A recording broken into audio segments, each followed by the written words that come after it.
Blessings to all my dear children। आज हम लोग पिछले सेशन में थोड़ा सा रह गया था, उसको पूरा करते हुए हम लोग नेक्स्ट डायग्राम देखेंगे, फिर मतलब लॉन्गिट्यूडनल सेक्शन ऑफ टेस्टिस देखेंगे और तब उसके बाद फिर ट्रांसवर्स सेक्शन ऑफ टेस्टिस देखेंगे। बहुत इंटरेस्टिंग है और इसी से बहुत सारे क्वेश्चंस आते हैं बेटे, है ना। तो आइए देख लेते हैं हम लोग जो छूटा हुआ है। उससे पहले एक चीज़ मैं कहना चाहता हूँ कि आप जब भी मॉर्निंग में जगें तो दो चीज़ ज़रूर करें, ज़रूर सोचें कि पहला कि आज पूरे दिन भर रात भर में मेरी किसी भी बातों से किसी को हर्ट ना हो, और दूसरी बात अपने खुदा से यही प्रार्थना करना है कि हे खुदा, मैं जब भी जगूं तो एज ए लर्नर जगूं। अगर आप लर्नर बन के रहेंगे तो आप सीखते चले जाएंगे, क्योंकि कोई भी परफेक्ट नहीं होता है। Even I am not perfect, I am also a learner, है ना। जैसे आप देखते हैं कि अगर जब आपके स्कूलिंग डेज में संडे आता था तो संडे के मॉर्निंग में आप बहुत फ्रेश जगते थे, नहीं? तो आपको वही फ्रेशनेस हर रोज होना चाहिए, वही जागृति, वही जागरूकता हर रोज होनी चाहिए, तब जा करके आपको सफलता हाथ लगेगी। Be a learner, always be a learner. आइए देखते हैं हम लोग डायग्राम। वैसे मैंने फिर से बना लिया, तो देखिए इसको बोला था आपने इंग्विनल कैनाल, इंग्विनल कैनाल। अच्छा, ये टेस्टिस है यहाँ पे मैंने आपको कौन सा मसल बताया था? डार्टोस मसल्स, जो कि हेल्प करता है इस स्क्रोटम के टेम्परेचर को मेंटेन करने का, है ना। दो मसल्स थे हमारे, एक क्रीमास्टर मसल्स जो कि स्पर्मेटिक कॉर्ड के ऊपर था, और ये डार्टोस मसल्स। तो छूटा क्या था बेटे? देखो, ये आपका इंग्विनल कैनाल था, ये आपका इंग्विनल कैनाल था। देखिए आपको मैंने क्या बताया था कि जब फीटस 7th मंथ में होता है, मेल फीटस अगर हो, तो 7th month of embryonic period में क्या होता है? टेस्टिस डिसेंड हो जाता है। कहां से? From abdominal cavity to the scrotum. अच्छा, लेकिन जब टेस्टिस डिसेंड हो जाता है, आपको मैं फिर से एक बार बता दूं, testis descend in 7th month of embryonic period, embryonic period, और फिर ये इंग्विनल कैनाल क्लोज हो जाता है, देन इट इज क्लोज्ड। तब ये क्या होता है?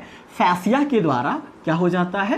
क्लोज हो जाता है inguinal canal. Okay, but due to some reasons, due to some genes, क्या होता है कि ये क्लोज नहीं हो पाता है, मतलब इंग्विनल कैनाल क्लोज नहीं हो पाता है।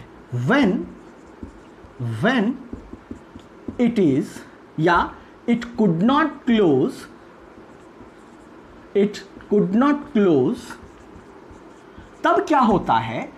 चूंकि एब्डोमिनल कैविटी में है ना, तो एब्डोमिनल कैविटी में इंटेस्टाइन के पार्ट होते हैं, है ना।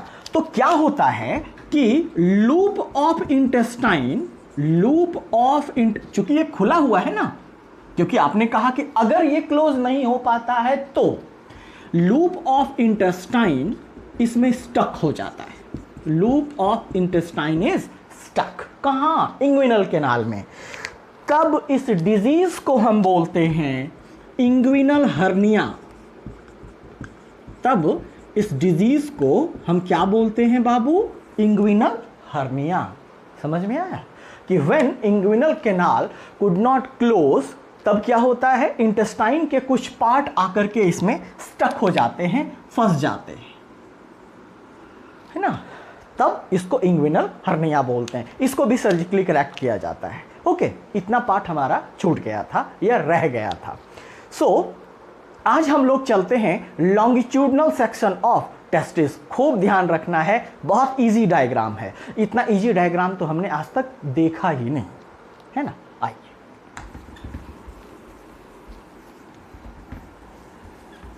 बहुत ध्यान देना है बेटे। अब हम देखते हैं LS of testis, longitudinal section of testis. Okay,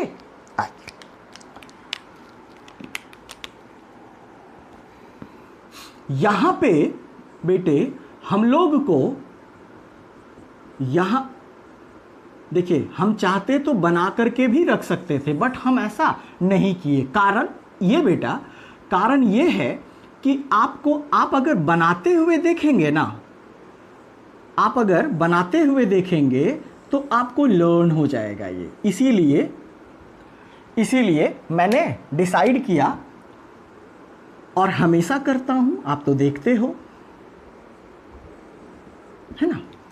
ये जो है बेटे, इस दोनों को बोलते हैं ट्यूनिका वेजिनालिस। पहला को बोलते हैं पेराइटल पेरिटोनियम, दूसरे को बोलते हैं विसरल पेरिटोनियम। अच्छा, अब यहां पे अब मैं खींचूंगा ट्यूनिका एल्बुजिनिया, है ना, ट्यूनिका एल्बुजिनिया।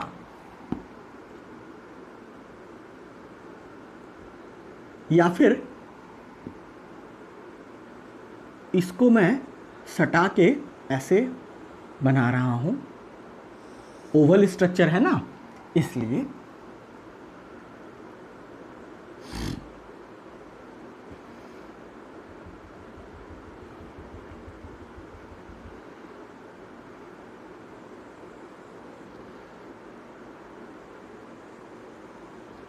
ये हमारा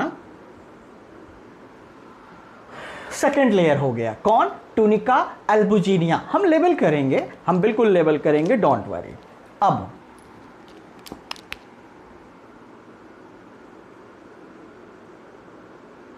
सबसे लास्ट है हमारा ट्यूनिका वेस्कुलोसा। एक्चुअली इसमें कैपिलरीज होते हैं, इसमें कैपिलरीज होते हैं, है ना, ब्लड सप्लाई होता है। अच्छा, अब इसके अंदर जो है बेटे, इसके अंदर ढेर सारे लोब्यूल्स होते हैं, ढेर सारे कंपार्टमेंट बने होते हैं। और वो कंपार्टमेंट कैसा होता है ये देखें। तो पहले मैं ऐसे बना लूं और फिर मैं ऐसे करूं, और ये देखो ऐसे कंपार्टमेंट होता है, ऐसे कंपार्टमेंट होता है,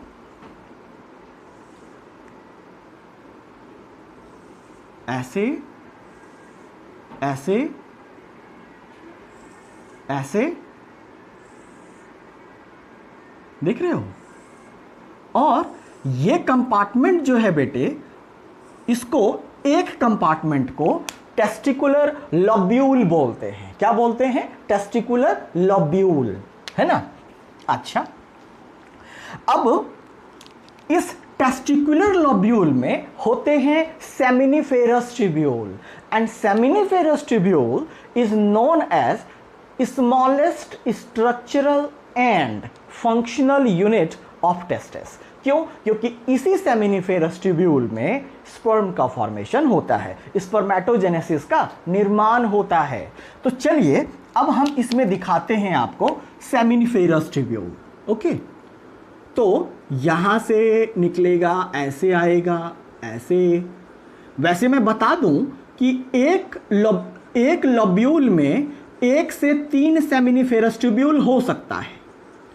मैं एक और बना रहा हूं, है ना, एक और सेमिनिफेरस ट्यूब्यूल बना रहा हूं। एक लोब्यूल में 1 से 3 सेमिनिफेरस ट्यूब्यूल हो सकते हैं। ओके, और ये जो आप देख रहे हैं, वैसे देखिए ना मैंने कितने कंपार्टमेंट बनाया, 1 2 3 4 5 6 और 7। लेकिन एक टेस्टिस में ये जो कंपार्टमेंट आप देख रहे हैं 200 से 300 होता है एक टेस्टिस में।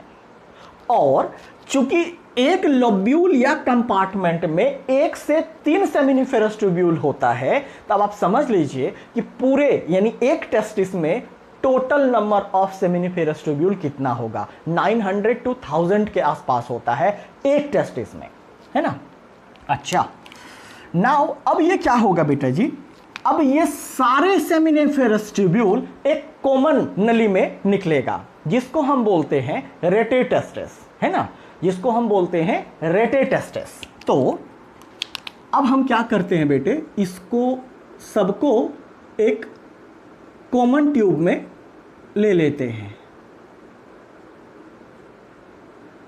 बहुत इजी है, इतना इजी तो हमने आज तक डायग्राम नहीं देखा था, बहुत इजी डायग्राम है ना। ये देख रहे हैं आप, ये पहले मैं ऐसे बना दूं, ओके।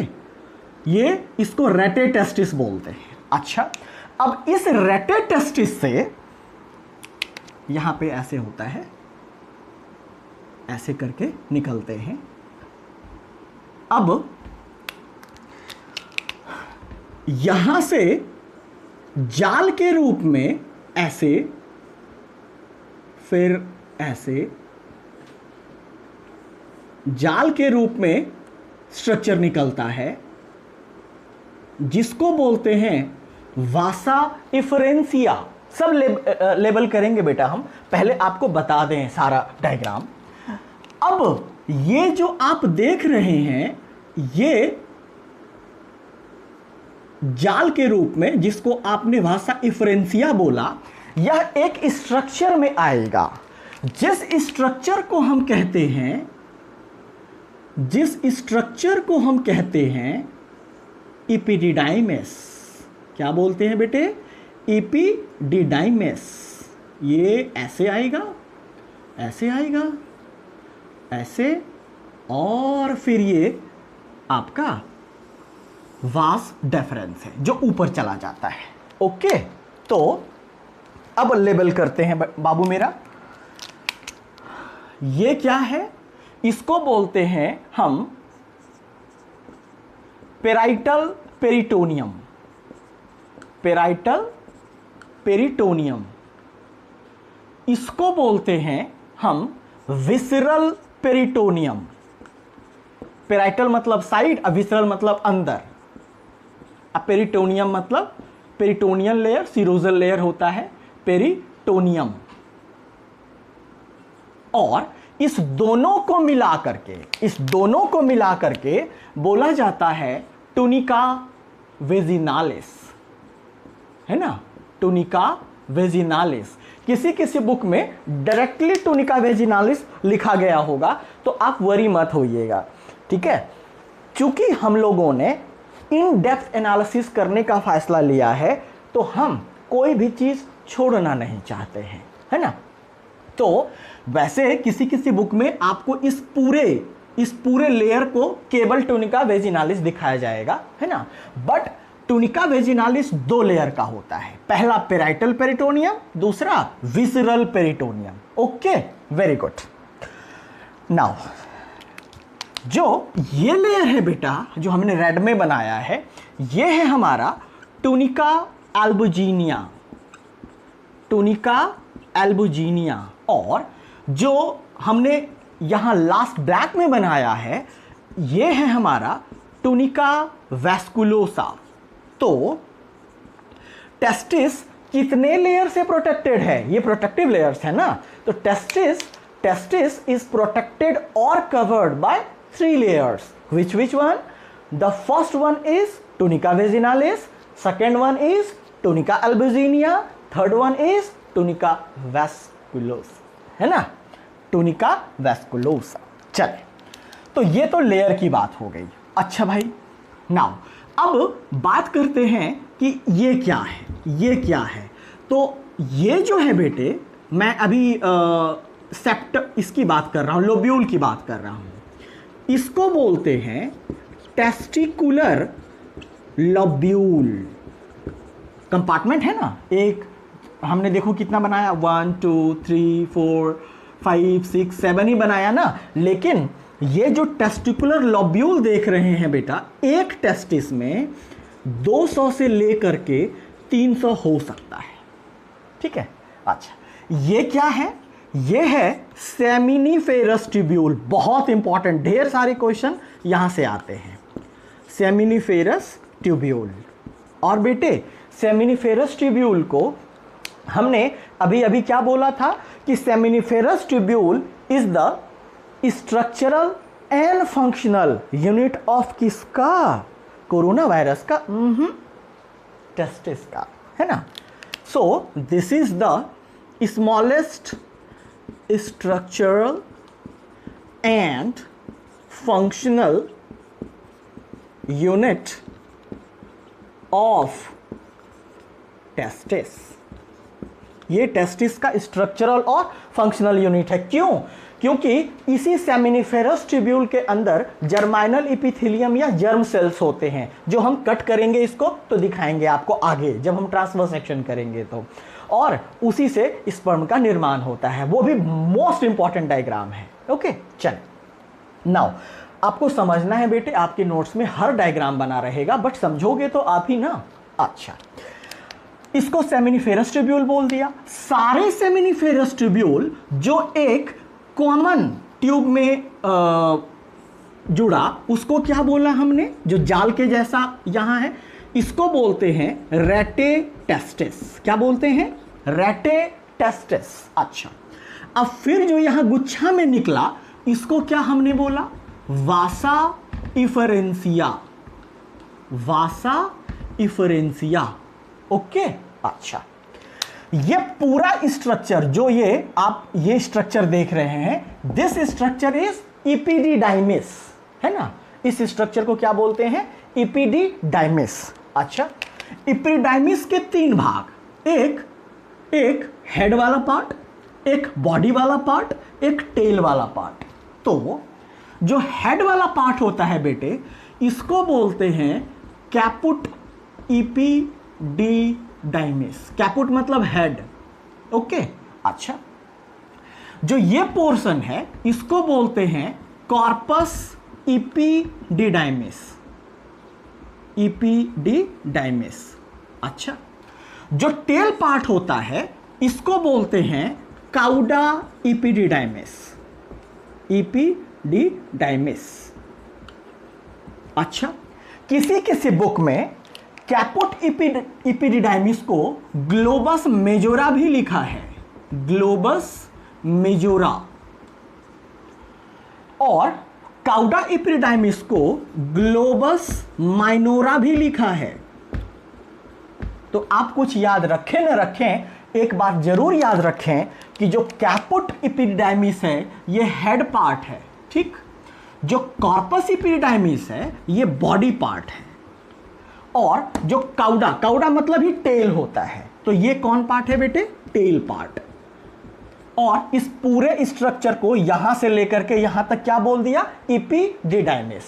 ये इपिडिडाइमिस जो है, देखो ना, यहां सेमिनिफेरस ट्यूब्यूल में जर्माइनल एपिथेलियम होंगे, यहां स्पर्म बनेगा, हर सेमिनिफेरस ट्यूब्यूल में स्पर्म बनेगा। वो सारा स्पर्म यहां स्टोर होकर रेटेटेस्टिस में आएगा, रेटेटेस्टिस से वासा इफरेंसिया में आएगा, और फिर स्टोर कहां होगा? कहां बोलो? इपिडिडाइमिस में। कितने देर के लिए?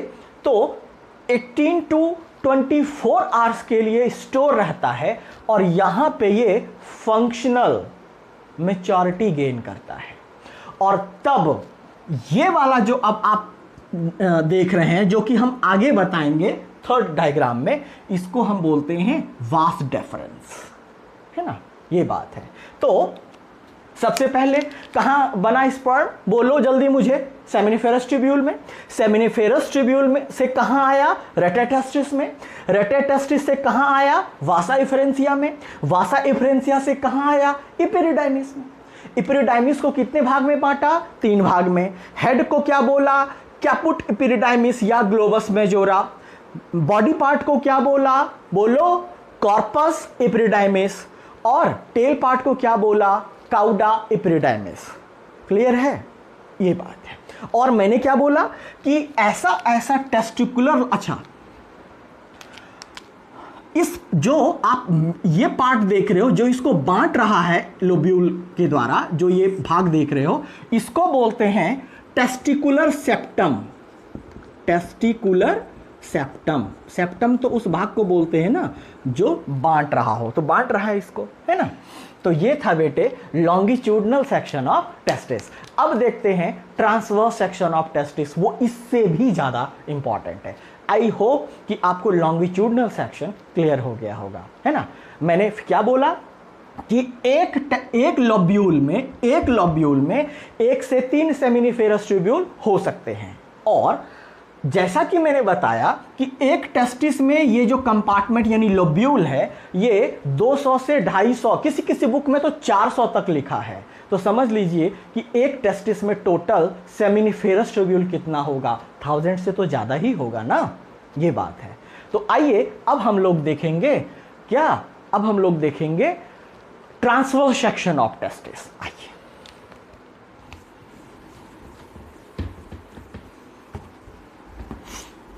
जो ट्रांसवर्स सेक्शन वाला है बेटे, वो इससे भी ज्यादा इंपॉर्टेंट है। क्यों इंपॉर्टेंट है अभी बताता हूं। अब हम देखते हैं TS of testis, transverse section of testis, या टेस्टिकुलर लोब। टेस्टिकुलर लोब जिसको आपने कंपार्टमेंट बोला, है ना।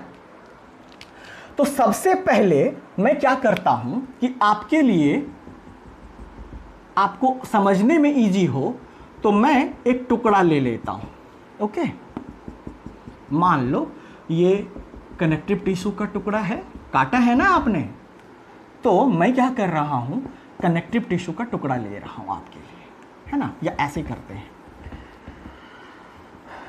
यहां पे मान लो कि यहाँ टुकड़ा था हमारा, तो ये यूं हो गया, है ना। यहाँ भी कुछ सेल्स मतलब हैं, सेमिनिफेरस ट्यूब्यूल की बात कर रहा हूँ भाई, यहाँ भी हैं, यहाँ भी से, अरे भाई काटे हो ना, तो कहीं तो आपको आधा ही मिल जाएगा ना, ये बात है, इसीलिए मैंने लिया ऐसे।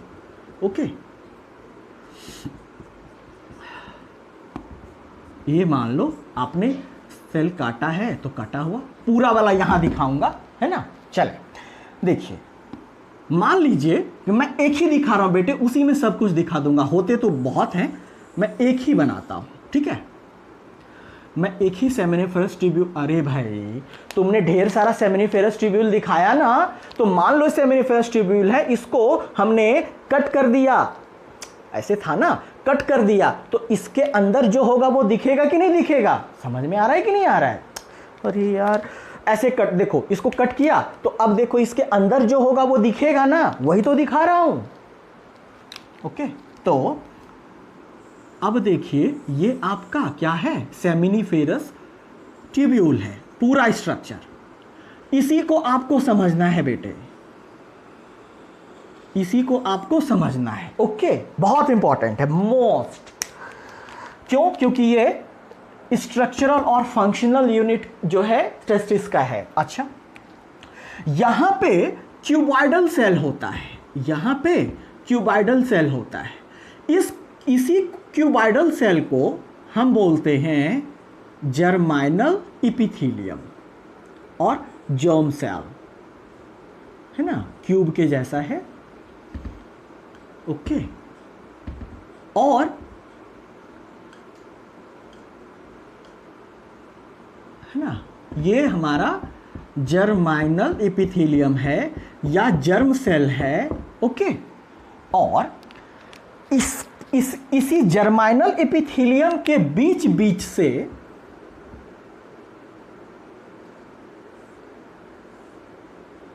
जर्माइनल एपिथेलियम के बीच बीच से एक बहुत ही स्पेशल सेल निकलता है, जिसको हम बोलते हैं सर्टोली सेल, जिसको हम बोलते हैं सर्टोली सेल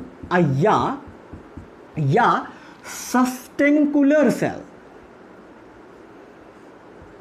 इसको हम सर्टोली सेल बेटा पता है क्यों नाम पड़ा?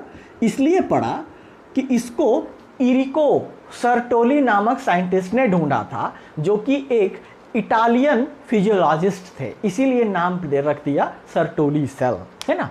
अच्छा, अब ये देखिए, ये सर्टोली सेल हो गए, ये जर्म सेल हो गए। ये पूरा स्ट्रक्चर किसका है बेटे? सेमिनिफेरस ट्यूब्यूल का। अच्छा,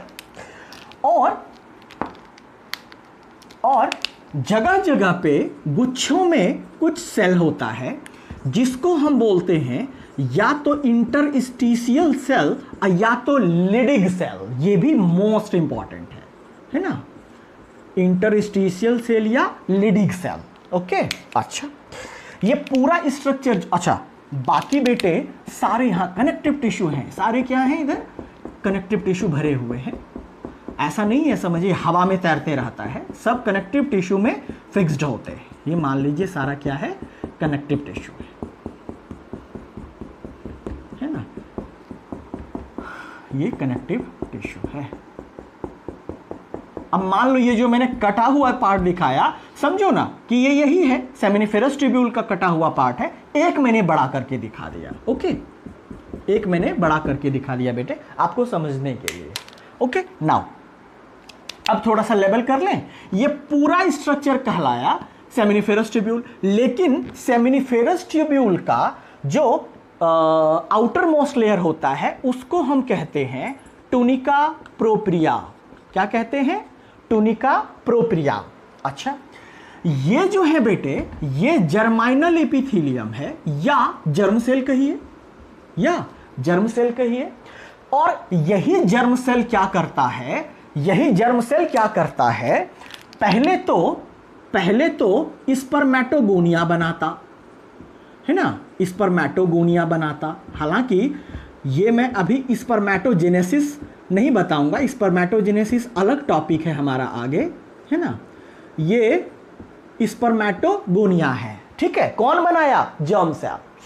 फिर ये करेगा माइटोसिस करके ये बना लेगा प्राइमरी स्पर्मेटोसाइट। फिर मियोसिस होगा मियोसिस 1, तब बनेगा सेकेंडरी स्पर्मेटोसाइट। फिर मियोसिस 2 होगा, बनेगा स्पर्मेटिड्स, और तब टेल बन जाएगा और बन जाएगा स्पर्मेटोजोआ या स्पर्म। स्पर्म को स्पर्मेटोजोआ बोलते हैं। क्यों बोला जोआ? क्यों? क्योंकि उनके पास टेल है तो वो चलेंगे, एनिमल जैसा कैरेक्टर है, तो जोआ मतलब एनिमल, है ना। तो बाबू साहेब यहां पे क्या होगा? बोलो, यहां पे स्पर्म का फॉर्मेशन हो जाएगा, है ना, स्पर्म का फॉर्मेशन हो जाएगा, है ना। ढेर सारा होता है। तो मैंने क्या कहा? जर्म सेल करेगा मियोसिस और बना लेगा स्पर्मेटोजोआ या स्पर्म। ये बताऊंगा कैसे होता है, वो अलग टॉपिक है, स्पर्मेटोजेनेसिस में हम देखेंगे, ठीक। ओके, नाउ अब देखो बेटे, ये सेल कौन सा है हमारा? ये वाला सेल, ये सेल है सर्टोली सेल। ये कौन सेल है? सर्टोली सेल, है ना। जो सर्टोली सेल है इसको हम सस्टेंकुलर सेल भी बोलते हैं, और सस्टेंकुलर सेल सबका फंक्शन भी बताऊंगा, है ना। सर्टोली सेल क्यों नाम पड़ा बेटे? क्योंकि इसको एनरिको सर्टोली ने ढूंढा था। नाम साइंटिस्ट का है, ठीक है, इसलिए नाम रख दिया सर्टोली सेल या सस्टेंकुलर सेल। और ये क्या करता है? ये जो अभी बेबी स्पर्म बना है इसको नरिश करता है ना। तो इट प्रोवाइड्स क्या? रसगुल्ला नहीं, नरिशमेंट। किसको? टू डेवलपिंग स्पर्मेटोजोआ या स्पर्म, है ना। स्पर्मेटोजोआ कहो या स्पर्म कहो। और इसीलिए सर्टोली सेल को नर्स सेल भी बोलते हैं। बोलो क्या बोलते हैं? नर्स सेल भी बोलते हैं। ओके बेटा, नाउ ये बात आपको याद रखना है। अच्छा, अब special function of Sertoli cell याद रखना है। सर्टोली सेल बेटे दो तरह के प्रोटीन सिक्रीट करते हैं जो मोस्ट इंपॉर्टेंट है, कई बार नीट में भी क्वेश्चन आ चुका है। पहला androgen binding protein, androgen binding protein, इसको हम एब्रिविएटेड फॉर्म में एबीपी भी बोलते हैं। एबीपी न्यूज नहीं है, एंड्रोजन बाइंडिंग प्रोटीन है। अच्छा, क्या काम है एंड्रोजन बाइंडिंग प्रोटीन का?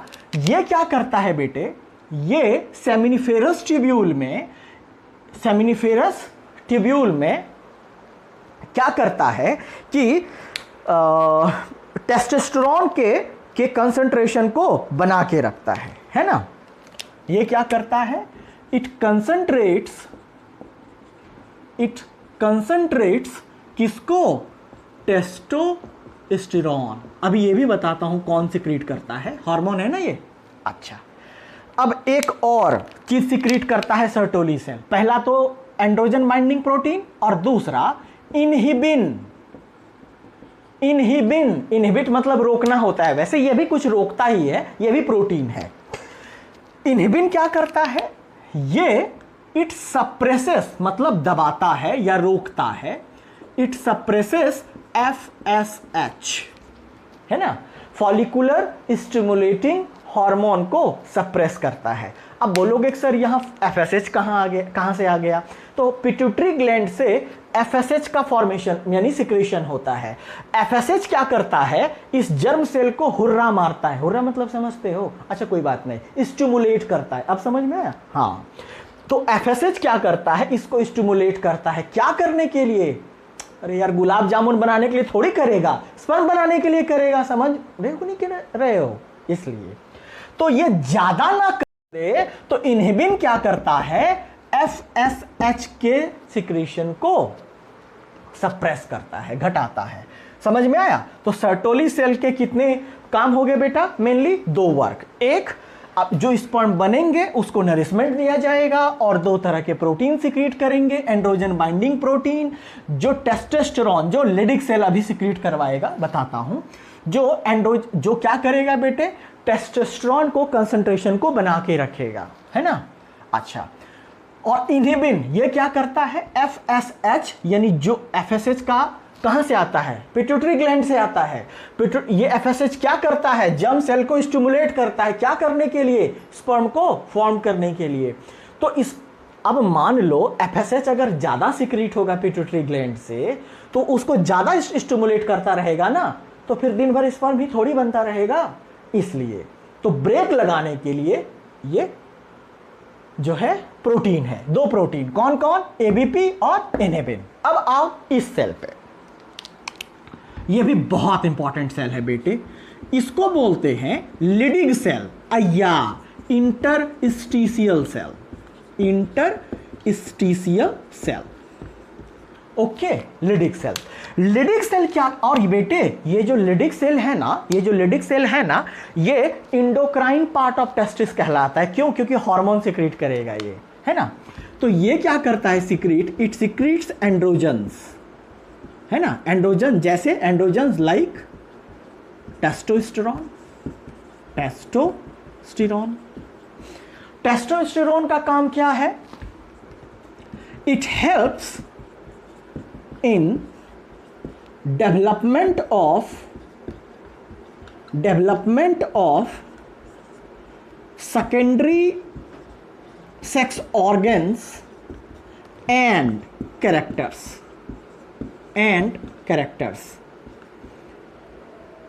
कौन? टेस्टोस्टेरोन, है ना। क्या करता है, सेकेंडरी सेक्स ऑर्गन और कैरेक्टर को बढ़ाता है। सेकेंडरी सेक्स ऑर्गन तो मैंने बता दिया था आपको, नहीं, टेस्टिस के बाद जितने हैं वो सब सेकेंडरी सेक्स ऑर्गन है। और सेकेंडरी सेक्सुअल बिहेवियर आपको सब कुछ बताया हुआ है, आपको पता है, ठीक है। अच्छा, नाउ अब आपको क्या याद रखना है कि ये एक और काम करता है टेस्टोस्टेरोन। वो क्या? It also stimulates spermatogenesis. यह स्पर्मेटोजेनेसिस को भी स्टिमुलेट करता है। ओके, तो ये था हमारा transverse section of testicular lobule या टेस्टिस। मेनली क्या याद रखना है बेटे, सेमिनिफेरस ट्यूब्यूल, सेमिनिफेरस ट्यूब्यूल के चारों ओर ट्यूनिका प्रोप्रिया, इसके अंदर दो तरह के सेल, जर्म सेल्स और बोलो कौन, सर्टोली सेल। सर्टोली सेल को हमने सस्टेंकुलर सेल भी बोला। सर्टोली सेल का मेन काम है नरिशमेंट करना, दो तरह का प्रोटीन सिक्रीट किया, एंड्रोजन बाइंडिंग प्रोटीन। ये टेस्टोस्टेरोन के कंसंट्रेशन को, यानी टेस्टोस्टेरोन कौन सिक्रीट कर रहा है, लिडिक सेल, लेकिन इसके कंसंट्रेशन को बना के कौन रखेगा, ये एंड्रोजन बाइंडिंग प्रोटीन। और दूसरा इनहिबिन, एफएसएच के सिक्रीशन को सप्रेस, कंट्रोल करके रखेगा। लिडिक सेल को और क्या बोला आपने, interstitial cell. Leydig cell testosterone नामक हार्मोन सिक्रीट करता है, इसीलिए इसको इंडोक्राइन पार्ट बोलते हैं, है ना, इंडोक्राइन ग्लैंड पार्ट बोलते हैं। टेस्टोस्टेरोन क्या करता है, जितने भी सेकेंडरी सेक्स ऑर्गन और कैरेक्टर्स हैं उसको डेवलप करता है और स्पर्मेटोजेनेसिस को स्टिमुलेट करता है। ओके, तो आई होप कि आप दोनों ही डायग्राम अच्छे से समझ गए होंगे। नेक्स्ट सेशन में हम लोग का मेल रिप्रोडक्टिव सिस्टम खत्म हो जाएगा।